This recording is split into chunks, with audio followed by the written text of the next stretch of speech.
बहुजन मुक्ति पार्टी के राष्ट्रीय प्रभारी है, आज बेगूसराय आए हुए हैं। आज हम उनसे जानने का प्रयास करेंगे आप लोग का क्या उद्देश्य है, क्या मांग है। सर, आप लोग का क्या उद्देश्य है आज का रैली निकालने का?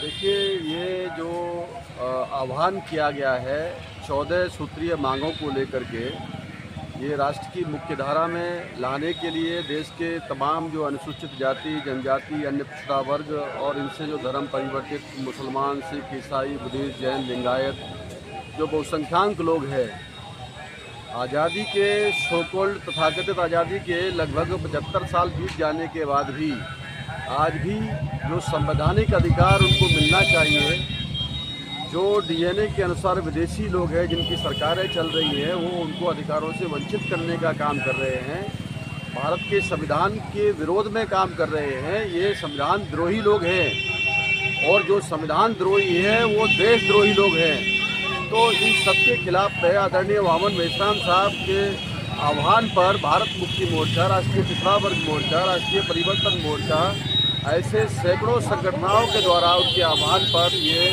14 सूत्रीय मांगों को लेकर के आज तीसरे चरण का जो जेल भरो आंदोलन का कार्यक्रम है, वो भारत के लगभग 550 से ज़्यादा जिलों के अंदर में हो रहा है। पहले चरण का आंदोलन 10 तारीख को हुआ, उसके बाद में 17 तारीख को हुआ। आज तीसरे चरण का कार्यक्रम जो है ये 25 सितंबर को हो रहा है और आगे आने वाले 15 अक्टूबर को राष्ट्रव्यापी जन आंदोलन होगा। एक बहुत बड़ा क्रांतिकारी कदम होगा, पूरा जन विद्रोह होगा।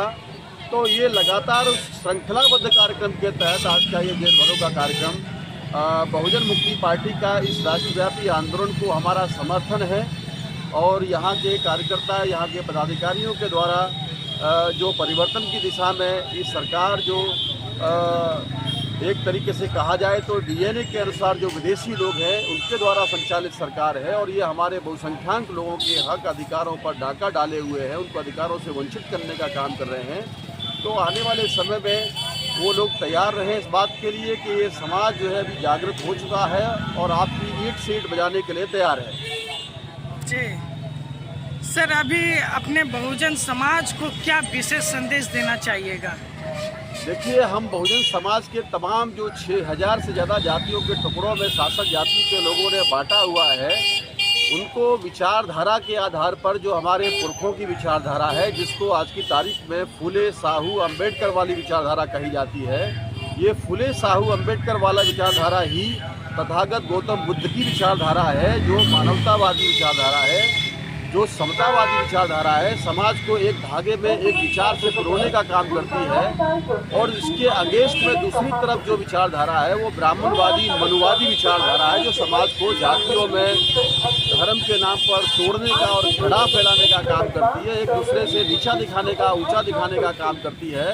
तो 6000 जाति के टुकड़ों को हम लोग एक विचारधारा के आधार पर जोड़ने का काम कर रहे हैं। जोड़ने से पहले हम उनको जगाने का काम कर रहे हैं, जगाने का काम कर रहे हैं, जोड़ने का काम कर रहे हैं, संगठन की शक्ति बनाने का काम कर रहे हैं और संगठित शक्ति को उपयोग करके संगठन के रूप में राष्ट्रव्यापी स्तर पर ये जो सारा कार्यक्रम आप देख रहे हैं, ये एक रिहर्सल है। जो मुट्ठी भर विदेशी लोग हैं आज भी भारत पर अंग्रेजों की तरह शासन कर रहे हैं। अंग्रेज तब भी ठीक थे आज के इन काले अंग्रेजों के मुकाबले अगर देखा जाए तो। वो उन्होंने हमको पढ़ने का अवसर दिया, उन्होंने हम लोगों को जीने का अवसर सिखाया, लेकिन यहाँ तो जानवर से बदतर ज़िंदगी जी करके जीने के लिए मजबूर किया। एक इंसान दूसरे इंसान को छू नहीं सकता है, इतना घृणात्मक फैलाने का काम यहाँ के जो आज की शासक जाति के लोग हैं, जो विदेशी लोग हैं, इन्होंने ये काम किया। तो अंग्रेजों ने तो सम्मान देने का काम किया, पढ़ाने के लिए तमाम यूनिवर्सिटी खोलने का काम किया, तमाम ब्रिजेस बनाने का काम, देश का विकास किया। मानते हैं अंग्रेज लोग भारत की संपत्ति को अपने देश में लूट करके ले गए, मगर हम लोगों को अवसर दिया उन लोगों ने। लेकिन आज की तारीख में जो डीएनए के अनुसार विदेशी लोग हैं, मुट्ठी भर लोग, जो भारत के शासक वर्ग के लोग हैं, जिन्होंने कांग्रेस पार्टी बनाई, जिन्होंने भारतीय जनता पार्टी बनाई, जिन्होंने 6 पार्टी आज की तारीख में वो 3.5% जाति के विदेशी लोगों की है, उन लोगों ने हमको अधिकारों से वंचित किया और जिस संविधान की वो सौगंध खाते हैं, शपथ लेते हैं, उस संविधान को ही बदलने का काम तमाम पौंगे पंडित लोग करते हैं। इन लोगों को आने वाले समय में हम लोग फांसी के तख्ते पर लटकाने का, चौराहे पर फांसी पर लटकाएंगे, जो संविधान के साथ में द्रोह करने का काम कर रहे हैं, संविधान के बदलने की बात करते हैं। इसी देश का खाते हैं, इसी संविधान की वजह से। उनको ये नहीं भूलना चाहिए कि उनका जो अस्तित्व है वो इस संविधान की वजह से ही है, नहीं तो चींटी की तरह से मसल दिए जाएंगे। इस देश का मूल निवासी जिस दिन जागृत होगा उस दिन आप लोगों को भागने का अवसर नहीं मिलेगा। इसलिए तमाम जो संविधान विरोधी जो बातें करते हैं, जो बयानबाजी करते हैं, उन लोगों को होश में आना चाहिए। इतना ही हम लोगों का कहना है दोस्तों। परवेंद्र प्रताप सिंह जी, और उनसे हमारी बातचीत हुई है। और आज जेल भरो आंदोलन है।